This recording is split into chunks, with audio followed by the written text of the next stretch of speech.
Spider-Man, Spider-Man, friendly neighborhood Spider-Man, spins a web, and he says, "'Cause if he don't he frickin' dies, so look out, here comes the Spider-Man."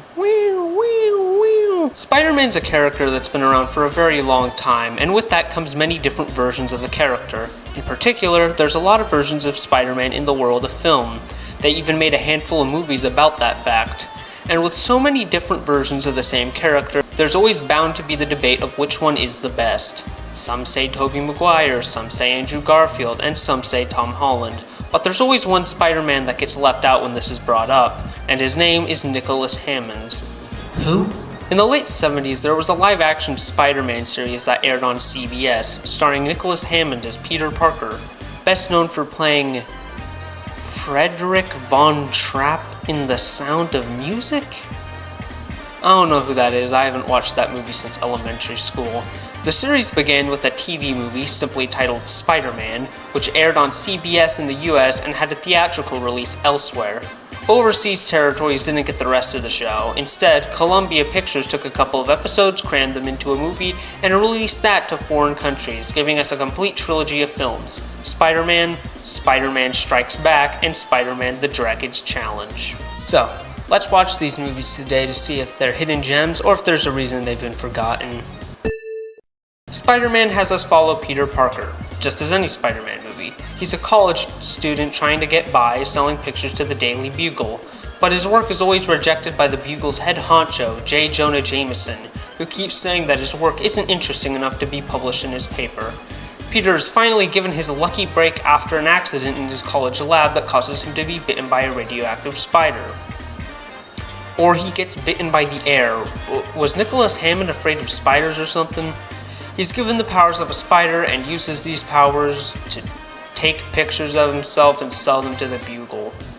And he fights crime. Yep, that's right, Uncle Ben and the whole "with great power comes great responsibility" thing is completely skipped over in this movie. Now I know what you're thinking. It was the late 70s, RAMJAM. They probably couldn't show an old man getting shot on TV. And to that I call bull. Not just because they don't need to show his death, they can just say he was shot off screen. Multiple other Spider-Man adaptations have done that. But also because of this movie's villain. You see, as Peter's learning his powers with the worst green screen I've ever seen in my life, there's a mysterious villain committing crimes across the city.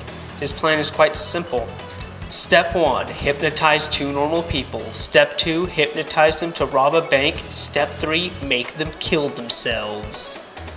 Jesus Christ. The man behind this is a rich white guy. I can't remember his name. He's a guru who helps, in air quotes, people with the struggles they face in their lives. He's basically 70s Andrew Tate. However, he actually hypnotizes his clients into committing crimes for him. He has anonymously threatened the mayor, saying that unless they pay him some ransom money, he will command 10 people to destroy themselves at his command. Destroy themselves, eh? Real clever way to get past censorship. Some guy says he's gonna have 10 people kill themselves unless the city pays him $50 million.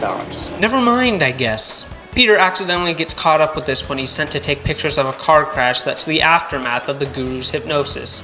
He saves the man in the accident, twice, and as you'd expect, starts hanging out with his daughter, the love interest. I also can't remember her name. I think it might have been Judy or something.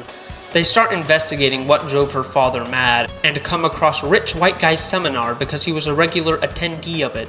Both Peter and Judy end up getting hypnotized by him and are going to be 2 of the 10 people set to kill themselves. Although we only see 5 of them in the movie. They couldn't afford 5 more extras?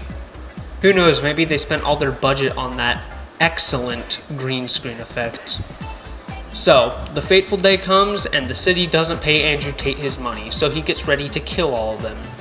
Everyone is under his trance except for Peter, and it's for the dumbest, most plot armory reason of all. You see, in order for the hypnosis to work, he needs to send an audio signal to his brainwashed subjects. He does this by attaching a pin to their clothing that is able to play the signal when he activates this doohickey, and Peter loses his when he's climbing a building to kill himself. Both free from his trance and knowing the identity of the perpetrator, he dons his suit and ends up reverse engineering the machine, not only saving the hypnotized citizens but also hypnotizing White Guy, to which Spider-Man commands him to turn himself into the cops and confess to his crimes. The day is saved, the Bugle gets another news story, there's a criminal off the street, and Peter Parker gets to hang out with his girly friend. Overall, the movie isn't that great. I don't like how they butchered Peter's origin story, and the villain and the love interest suck. The overall movie is just kind of average. I'd consider skipping this one. There's nothing really special about it. Now the sequels, on the other hand. Spider-Man Strikes Back starts like all great Spider-Man movies, with Spider-Man preventing a suicide. What is up with these movies and suicide? Miss! Get away from me! I'll jump right now, I swear! Because if you do that, you never get a chance to see your boyfriend again!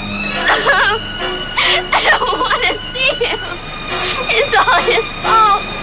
What the hell? So, as I said, he stops this suicide and everybody loves him. This gets the attention of every major media outlet, even outside of New York, including reporter Gail Hoffman, who travels to New York to hopefully get an interview with Spider-Man and tries to get help from Peter to get it, since he's the only person able to get pictures of that darn Spider-Man. Meanwhile, Peter's professor is given permission to bring in radioactive material such as plutonium into the university, to the protests of the students who say that if the material were to fall into the wrong hands, that they could build an atomic bomb with it. In order to prove their point, a group of students steals the material and they build their own atomic bomb as a political statement. Activists, am I right? I gotta come up with better jokes. They're successfully able to build the bomb, but unfortunately, one of the students suffers radiation poisoning, leaving the group with no other choice but to take them to the hospital, but also to confess to their crime. While they're at the hospital, the bomb is stolen by the main villain of the movie, a rich white guy. His name is Mr. White. He dresses, as you would guess, only in white and is a major pervert, constantly surrounded by women in bikinis who serve his every whim. They even bathe him. Holy. He gets his men to steal the bomb, hoping to make a profit by selling it to the highest bidder. However, no one offers him enough money, so he heads to Plan B, which is to threaten to blow it up in New York for ransom money. But here's the twist. Mr. White is actually going to detonate the bomb at a building in LA, nearby where the president is giving a speech, killing everybody nearby. Quick reminder, this is a Spider-Man movie. Peter, Gale, and J. Jonah Jameson, who's been recast with this guy who, as you can see, looks nothing like him, are able to figure this out and head to LA in order to make a story out of it. But Peter's Spider-Man, so he needs to figure out a way to head into action without exposing his secret identity. Peter and Gale decide to do some investigating into the whereabouts of Mr. White, where Gale is kidnapped in the process and is forced to wear a bikini, because of course she is.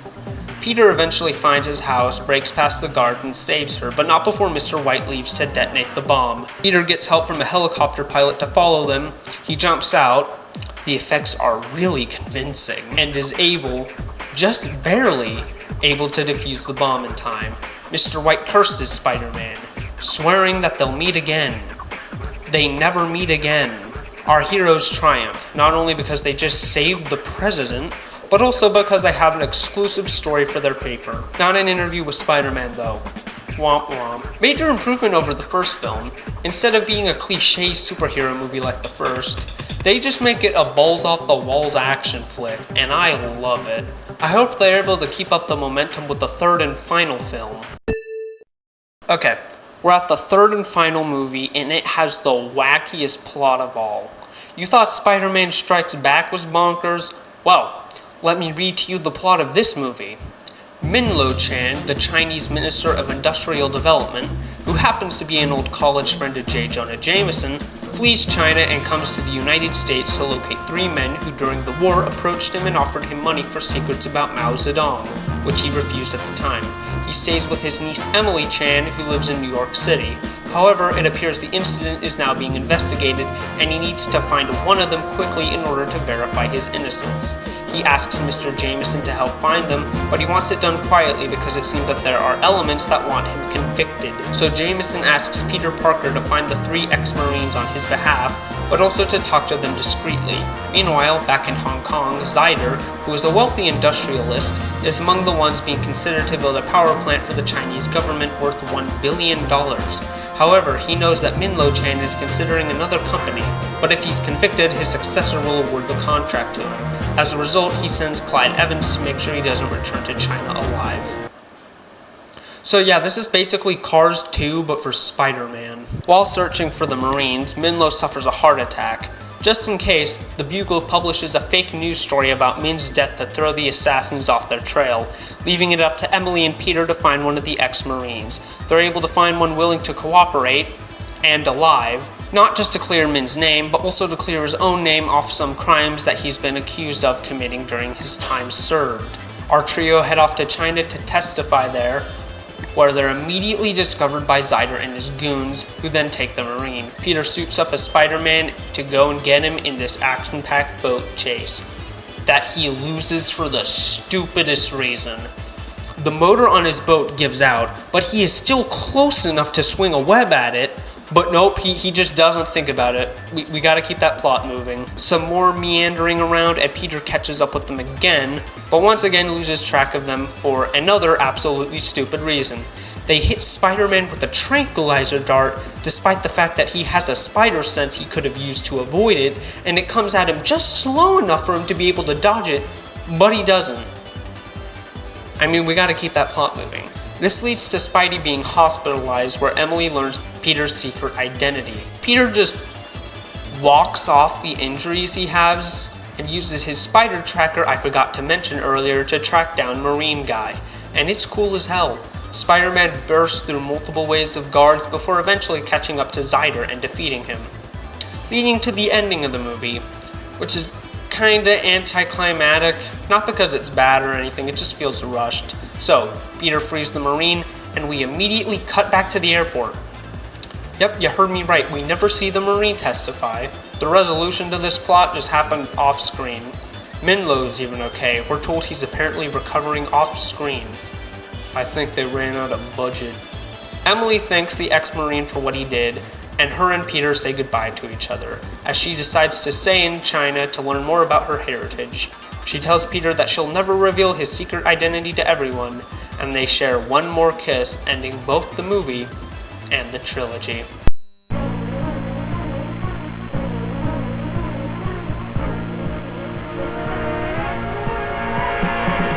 These movies were a lot better than I expected them to be. My expectations for these movies were so damn low. I thought they'd be so mind-numbingly bad that I just wouldn't be able to finish them and scrap this video. So I was impressed with how good they were. This wasn't really much of a review, it was mostly just me summarizing these movies. And I did that mostly because I'm bad at writing, but also because I want you guys to check these movies out, form your own opinion. You can find all 3 of them on YouTube right now for free. They're not the greatest films of all time. I could definitely see some more hardcore Spider-Man fans disliking them for not being very faithful to the source material, but they're at the very least entertaining, both for intentional and unintentional reasons. So, next time you get into a conversation about who the best Spider-Man is, bring Nicholas Hammond into the conversation so that everybody can go, who?